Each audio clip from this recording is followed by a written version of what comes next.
One of the strongest voices I think that will come out, and I think will only grow stronger as time progresses to certainly Brexit and most of, well, shall we say, quite frankly, the baffling decisions that certainly this government will try to do to justify Brexit, or even any of the other crazy ideas that the growth group is going to come forward with Brexit, or even the ERG, certainly is going to have a lot of pushback from some of the biggest businesses here in the UK. And I've said it before, I think the business community needs to speak out more. And luckily, we are starting to see that. We are starting to see businesses come out and say, hey, UK government, you said Brexit would do this, Brexit would do that, Brexit would be the best thing since sliced bread. And yet,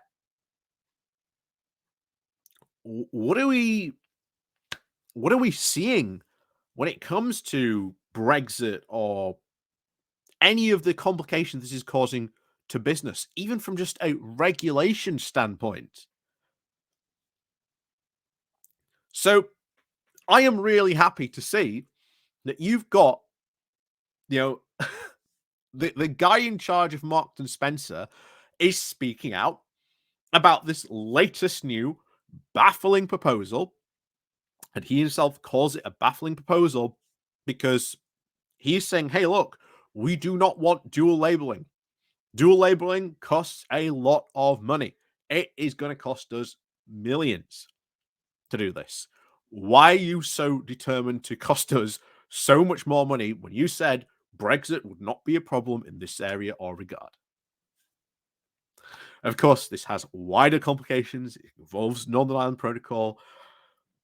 But needless to say, if Sunak thought that Brexit was done by Boris Johnson and this wasn't going to be a big headache for him, well, I'll tell you now, I think the Northern Ireland Protocol is fastly going to become Sunak's number one problem, especially in the lead up to April, where we're going to see one of the big anniversaries to the Good Friday Agreement. And certainly it does look like that America might actually weigh in if, should we say, some of these problems aren't solved by then. So, as always, thank you very much to all those people who are watching. Again, welcome. Come on in, sit on down. Please do remember to hit that like, share, and the subscribe button if you are new. And of course, do remember to ring the bell as well so you get notifications of when we go live and when we do a new video. We've also got the Patreon page down below, the one after link called Buy Me Coffee, where you can buy me coffee. There is the YouTube thank you button, and of course, the Pony Club down below as well. So thank you very much to all those people who do help and support the channel that way. And of course, on we go with today's story. And again, this comes from The Independent. The title of MS Chair, or Marks and Spencer's chair, is the latest business leader to hit out at baffling post-Brexit plans. So, there we go. Marks and Spencer's chairman has become the latest business leader criticizing the government's economic policy, with Archie Norman calling the plans to ease post-Brexit trade overbearing and baffling. Mr. Norman, who is also an ex-Conservative MP, has urged the Foreign Secretary during the talks with the EU not to consider separate labelling for goods sold to Northern Ireland. So bear in mind, if he's a British business, that's potentially 3 labels you have to do. A UK one, an EU one, and a Northern Ireland one. Anyway, let's see what he had to say.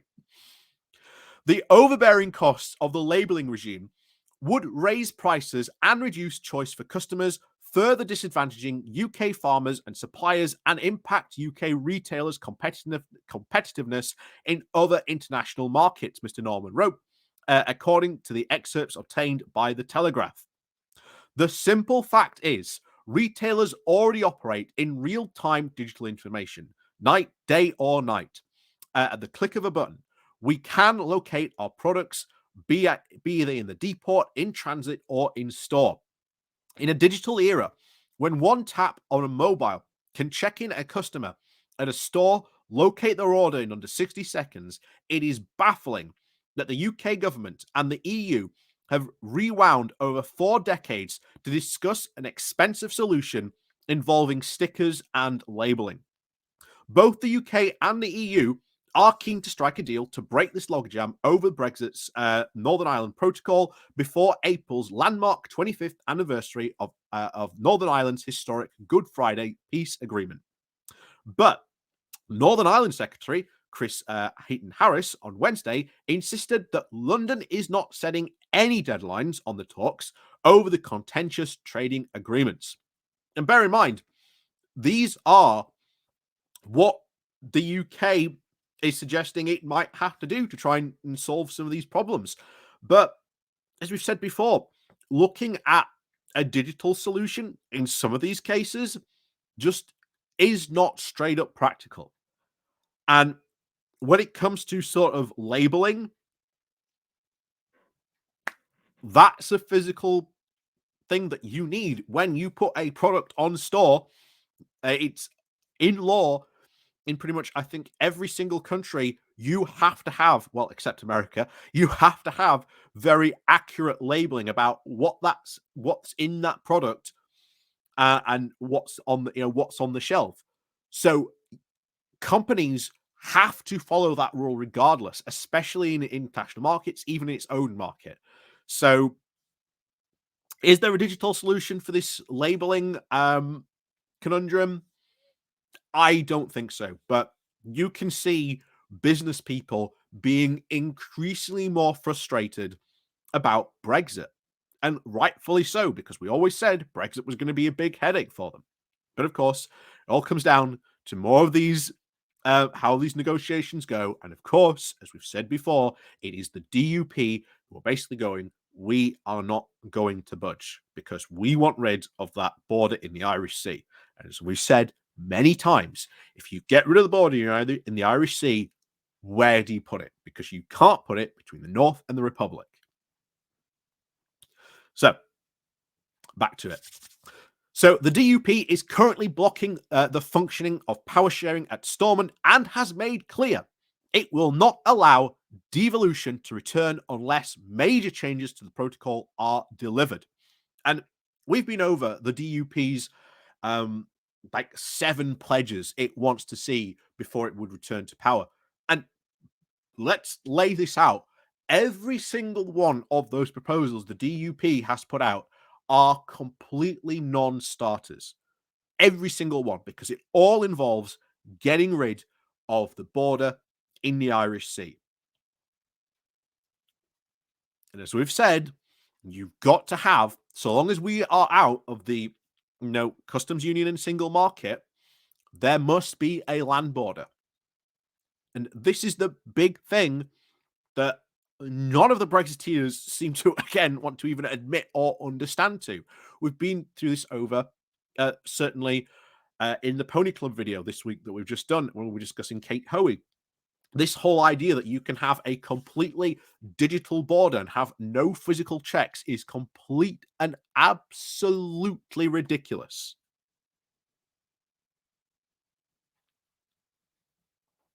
So, but back to it. So, an agreement between the EU and the UK would not guarantee the restoration of devolution, as the DUP may ultimately reject it and continue with its Stormont boycott. Mr. Norman said in May the EU proposals for administering the protocol are highly bureaucratic and pretty useless, given that UK food standards are equivalent or higher than those set by Brussels. But here's the thing, they may not be. By this time next year, all that could change. All that could change. So this is why the EU is like, look, if you are so intent on devolution, on diverging, not devolution, on diverging, as the Conservatives have made it excruciatingly clear that is what Brexit was all about, so they could diverge and have these different standards. And remember, the EU retained EU law bill, if this passes, at the end of this year, all that retained EU law goes. If it's not retained, replaced, or kept, essentially.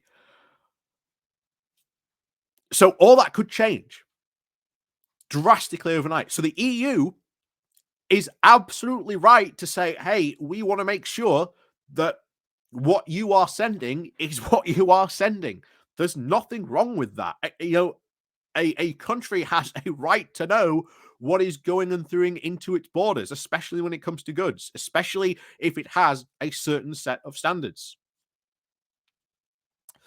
But continues.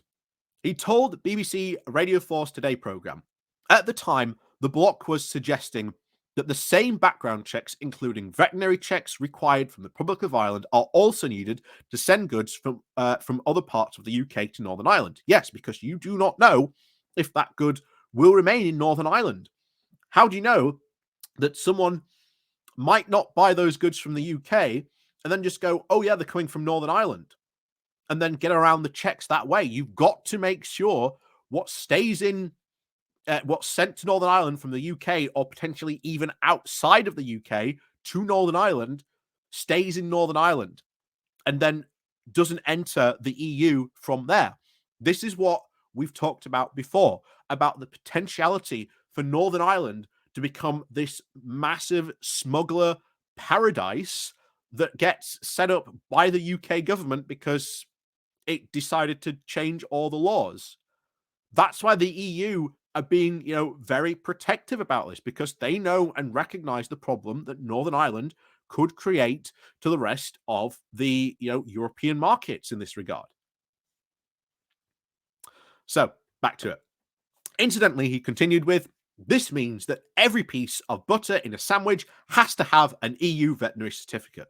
It's highly bureaucratic and pretty pointless, he said. No, it's not. There are exact reasons for that. But this is what, these Brexiteers apparently wanted. They're, when we became a third country, we will be subject to these checks. Mr. Norman's latest criticism of the government plans as baffling followed the billionaire businessman, Sir James Dyson. You have no excuse. You have no excuse calling out this, Dyson. You wanted this. You wanted this. But there you go. He was calling out Rishi Sunak last week for a, quote, short-sighted approach to business. The founder and chief engineer of the Singapore-based multinational, used to be based in the UK, moved everything over to Singapore. I wonder why. After all, he said that apparently Britain was an amazing place to do business and Brexit was going to make it even better. Moved everything to Singapore. Anyway, he called on Mr. Sunak and the Chancellor, Jeremy Hunt, to set up the spring budget to, quote, incentivize private innovation and demonstrate its ambition for growth. So I think this will grow and grow and grow. I think the criticisms from businesses are well there. I think, the Marks and Spencer guy can say, these are baffling proposals all he wants. But the thing is, we are having to do these because that is what we are. We are now a third country. We aren't in the single market and customs union, so we aren't following the same regulations. The Conservatives have made it very clear they want to diverge, but they've never actually spelled out how or what it is they are going to diverge. We've seen the retained EU law bill that could get rid of thousands of retained EU laws, which could basically lead to divergence happening overnight, potentially at the end of this year, if that bill goes through. So this is what being a third country means. This is what we warned about for years, that we would have to go through this. And the thing is, countries like America have to do this when they trade with the EU, Canada, Mexico, Japan. Yes, they've got these trade deals, but still means that if they are sending products to the EU, means they have to put on that EU label. Doesn't matter. Has to be an EU label. Has to conform to the rules and regulations that are in the EU. And it would be the same if, let's say, Japan wanted to send a product here. It would have to be and conform to UK labeling regulations. They are basically complaining about a rule and regulation that every other country has to follow. And the thing is, this is probably the first time in a long while that Marks and Spencer's has even have to consider doing this. So you know who to blame. It is Rishi Sunak, and it is ultimately, of course, the fault of the Brexiteers. You should be angry at them as well. You should be calling out them. Maybe people like James Dyson, who was absolutely all for Brexit. He was gun-ho for Brexit, saying how wonderful it would make business be in the UK, and then mysteriously just picked up everything and moved off over to Singapore before even Brexit really happened. But as always, thank you very much for watching. And of course, please do remember to hit that like, share, and subscribe button. And of course, down below, there are links to my Patreon page, the one-off donation link called Buy Me Coffee, the YouTube thank you button, the Pony Club, etc. You know the drill by now. And of course, guys, as always, thank you very much for watching. And of course, we'll see you all next time.